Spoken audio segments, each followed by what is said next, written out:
Hi, welcome to Paisley Valley Crafts, where the word paper is a verb. So today I thought I would go and show you a couple of things that I have been working on through now that the holidays are through. I was doing some shopping, and if you've watched my videos, you'll start to see a common theme, which is the thrift store.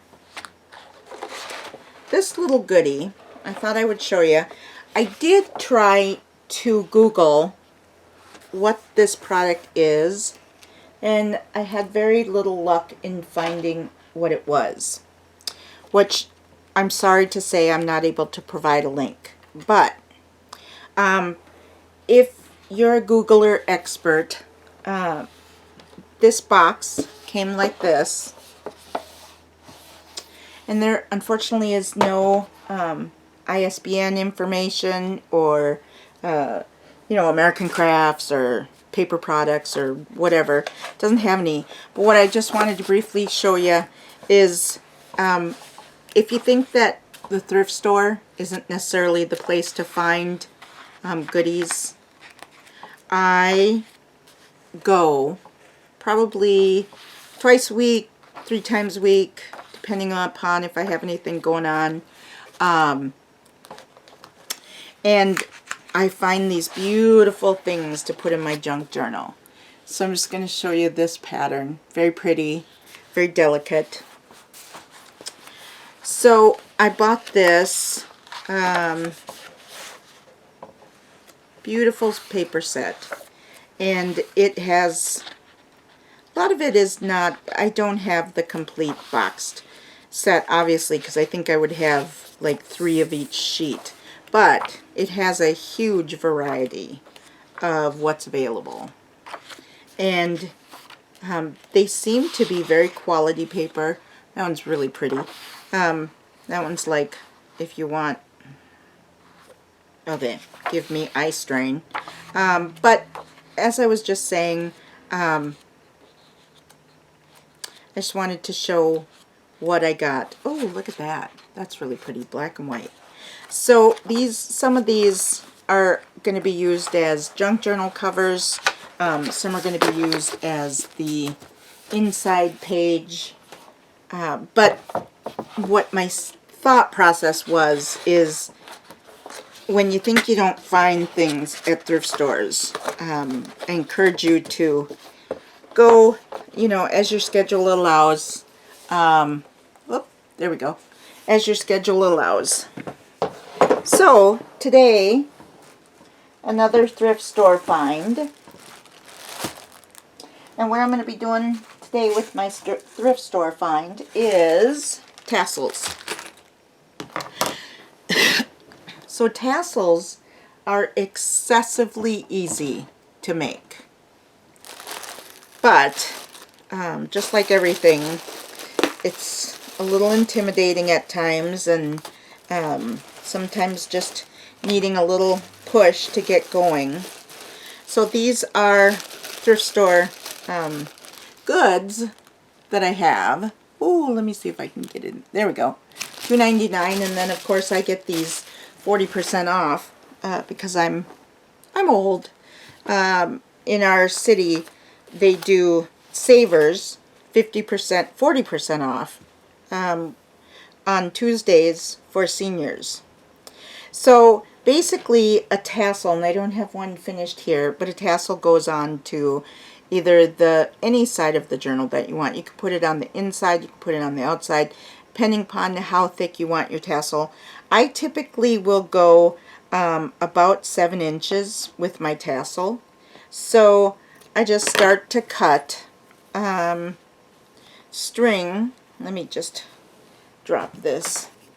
And not string, but different fibers. And you can use just about any color that you want. And you can choose different sizes of fibers, different patterns, different, anything that you want. Now typically what I will do is I will put about 4 to 5 of each style. Let's see, how many have I got? I've got 5. Yeah, that's good. Alright, so this is the beginning of my tassel.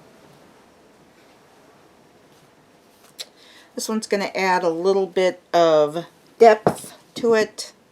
In my first one I always just kind of get a rough estimate of what 14 inches, and then I just continue to cut until, and so this one, 3, 4, let's see, what do we got here? Let's just let's just see what we've got. With fibers that I create, or rather have a little bit more color to them, boy, I can't cut this one, so we're just gonna go back. There we go. The ones that have a little bit more color to them, or they have a little bit more design, like this one has frayed and then just a ribbon and then frayed, I will use about 7 or 8 of those. And the reason is it just creates a little bit more fuller. So here's one that is going to add a little bit more color to it. And again, it does not have to be exact. There's no, there's no rules in junk journaling, as we all know. In the beginning, when I first started junk journaling, the perfection bug was constantly in my ear. It's not straight. It's not glued perfectly. You can see the glue. Oh my goodness. And so, it did for a while play on me. And then I just started, I had to do an intervention on myself and say, you know what, we got to stop this because we're not having any fun, and we need to make sure that, if we're going to spend time doing something we enjoy, we should have fun. So I'm just picking another fiber, and it's always fun to find the end. Here we go. And so I've got 1, 2, 3, 4 different kinds of fibers, and that's how many I use. Sometimes I'll use a few different colors, but I just want to get a good color cutting and talking at the same time. Not so easy. But I want to get a scheme of different colors together to kind of create a fuller look to my tassel. So I'm almost done cutting. Yay! Okay, so I have a set of fibers, and then I do 3 of the different colors now, and I'll explain why in a minute. And these are a little bit shorter. So this is what I've got, and what I do is I just start to layer them. And again, nothing is perfect, nothing has to be right, and I just kind of grab them and put them together in a way that when it comes, when I pull it all together, the different fibers will show, the color will mirror one another. If we can call it a dance, it'll dance. Some of the colors will dance off from one another. So, And I kind of watch, when I am putting together my fibers, I kind of watch how thick this tassel is going to be. And I have a tendency to like thick tassels. Others, I noticed when I go to Etsy's different stores that some of them are kind of smaller and some of them, woof, you can live in them. So anyway, I'm almost done creating the mirrored of fibers. There we go. Okay, so I got them all in a straight line. Yay! These, and I will double check what they are called, but I believe they are called D-rings. But I will double check on Amazon, and I think I bought 25 of the gunmetal ones for something like $11.99. They turned out to be like 35 cents a piece. And so if you're selling tassels, you want to, of course, add that in. But anyway, so now what I'm going to do is I'm going to take one side of my fibers and I'm just going to kind of roll them together. And it helps me to get them through the D-ring easier. I'm going to insert all the fibers through the D-ring, and I'm going to pull them. And of course some don't come through, which is fine. Just kind of pull through until you get, and as you can tell, some of them, I don't know what some of them are doing. Some of them want to get stuck. There we go. All right. So then I pulled it through, and I don't know if you can see that. Let me just, what I did is I pulled it through, and then what I want to do is I want to lay it flat, kind of making sure that everything, like there's, you know, a good amount and most of the fibers came through. And then the reason that I cut these, and I seem to have lost one of them, is I get the D-ring right here,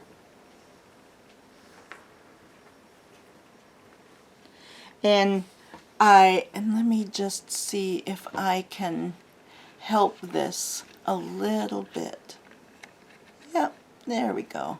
Okay, so I have my D-ring. Yep. So what I'm going to do is I'm going to put the smaller piece of cutting fiber, and I'm going to tie it around the threads about 1/4 of an inch away from the D-ring, and I'm going to cinch it, and that then holds all the fibers together. There we go. And then pull it down. Oops. And I'll back up in just a minute. But that way I have secured all of the fibers. So now I'm going to take the few I created, not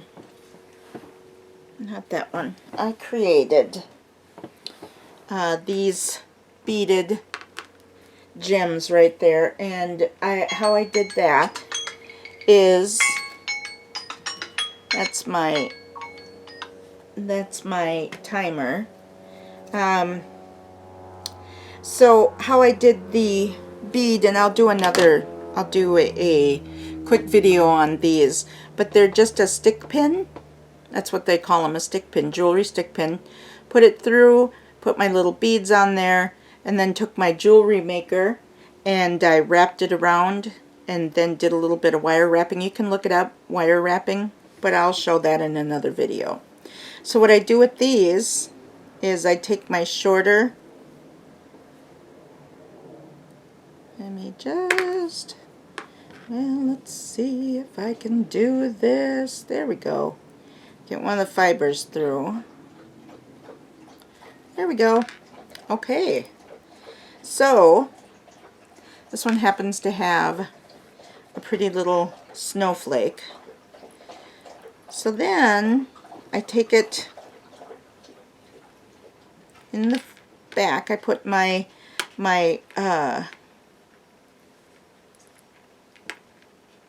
dangly, and I tie it. Oop, I tie it again, just cinching those once again, securing them, and I'm about a quarter, eighth inch off of the D-ring, just cinching, putting these little fibers in here, and then there's my dangle.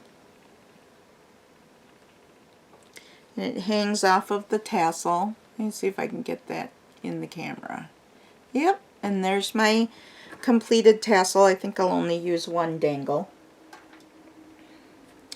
And then I did cut a third. That was not, don't really need to use it, so I decided not to put a couple. Maybe I will put another dangle since I've got the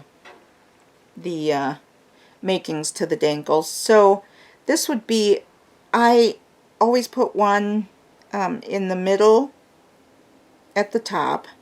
This is a way that you could add a dangle hanging off of. So what I'm doing is I'm taking the fiber, now I'm just tying it around, or rather, sorry, went through the loop of my dangle, and now I'm just going to tie to make sure my dangle doesn't come off. And then what I'm going to do, so my dangle is now hanging, hanging from a fiber, and I'm going to grab, let's see, where's another, here comes some of my perfectionism. So now I'm just going to tie these two together, tie it up. It's kind of close, that's okay. I gotta keep telling myself that's okay. There we go.